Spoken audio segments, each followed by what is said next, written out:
இன்னைக்கு உதயநிதி இன்னைக்கு சட்டசபையில வெளிநடப்பு செய்யும் போது அவரோட பேச்சு ரொம்ப போர்க்குணமான பேச்சு, அடிச்சு துவம்சம் பண்ணிட்டார். எனக்கு கூட 2 நாளா இந்த எதிர்க்கட்சிகள் விஜய்க்கு ஒரு பிரமுகர் தன்மையை கொடுத்து அவரை விமர்சனத்துக்கு அப்பாற்பட்டவரை கட்டமைக்கிற மாதிரி இவர் நேத்து சாயந்தரம் வரைக்கும் அப்படி எல்லாரையும் சந்திக்கிற ஒரு நாகரிக அரசியல் நாகரிகமா போறாரு அப்படின்னு சொன்ன உடனே இவங்க எல்லாம் வரவேற்று போல கொண்டாடுற மனநிலை இருக்கிறாங்க. அவரை பத்தி பேசுறதும், அவர் சொன்னா இப்படி இல்லைங்கிறதும், அப்புறம் அவரை பற்றி புகழ்ந்து பேசுறதும், அவரோட பாடி லாங்குவேஜ் இருக்குல்ல, அவரை பார்த்த உடனே இவங்க புகழ்றது, முகத்துல மறுமலர் அப்படியே மலர்ச்சியை காட்டுறதுன்னும் போது இந்த 41 பேர் படுகொலைக்கு காரணமாக இருந்தவர்னு சொல்ல முடியாத சூழலை உருவாக்குற மாதிரி எதிர்க்கட்சிகளை கட்டமைக்கிற ஒரு கண்ணோட்டம் அப்படி இருந்தது.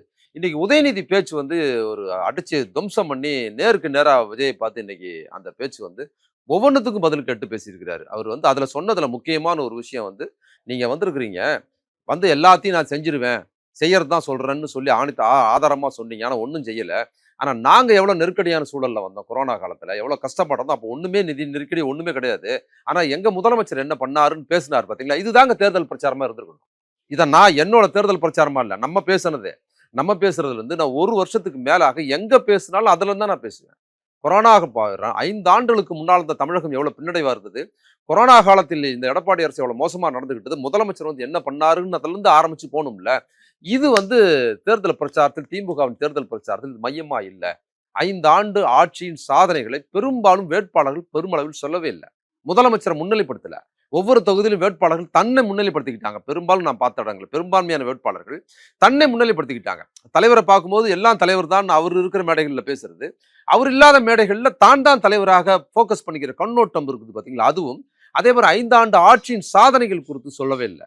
இன்றும் வீட்டுக்குள்ள போய் அவர் செஞ்ச விஷயத்த சொல்லி காமிச்சாதாங்க. நான் போன பகுதிகளில் விஜய்க்கு ஆதரவா இருந்த பெண், நான் ரொம்ப எளிய மக்கள் மத்தியில் தான் பேசினேன். நம்ம பேசும்போது கோண்டாட் பண்ணாங்க, ஆமாண்ணாங்க, பேசி முடிச்சவரையும் கையை முடிச்சுக்கிறாங்க, ரொம்ப நல்லா பேசுறீங்கன்னு சொல்றாங்கல்ல. இந்த கட்டமைப்பு ரொம்ப முக்கியம். இது எனக்கு கிடைச்ச சிறப்பு இல்ல, முதலமைச்சர் கிடைச்ச சிறப்பு. அவர்கள் கஷ்டப்பட்டு செஞ்சிருக்கிறாரு. அதை மக்களுக்கு நினைவுபடுத்தணும். கொரோனா காலத்திலிருந்து ஒவ்வொன்றா நினைவுபடுத்தி வந்தா மக்கள் கோண்டாட் பண்ணாங்க. அது ஆட்சியின் 5 ஆண்டு ஆட்சியின் சாதனைகளை சொல்லல, தேர்தல் வாக்குறுதி கூட சொல்லல பெரும்பாலும். அப்போ வேட்பாளர்கள் என்ன பண்ணாங்கன்னா அவங்களே குறித்து பேசிக்கிட்டாங்க. நான் அதை செய்வேன், இதை செய்வேன் சொன்னோம். ஏற்கனவே நான் இருந்தபோது உங்களுக்கு என்ன செஞ்சேன் அப்படின்னு தான் இருந்தது பெரும்பான்மையான. சில பேர் செஞ்சாங்க, பெரும்பான்மையா அப்படி இருந்ததுங்கிறது ஒரு பின்னடைவு. மாறாக விஜய் அந்த பக்கத்துல எப்படின்னு பாத்தீங்கன்னா, எல்லா இடத்துலயும் விஜய் மட்டும் தான் தெரிஞ்சது. இந்த பக்கத்துல எல்லா தொகுதிகளிலும் தெரிய வேண்டிய தலைவர் ஸ்டாலின் பெருமளவில் தெரியல. இந்த மாதிரியான தேர்தல் பிரச்சார அணுகுமுறையில திமுகவும் திமுக கூட்டணி சேர்ந்தவர்களும் 5 ஆண்டு ஆட்சி, நான் தொடர்ந்து அதை சொல்லிக்கிட்டே இருந்தேன், எழுதவும் செஞ்சேன், அதை சொல்லணுங்க அப்படின்னு சொன்னேன்.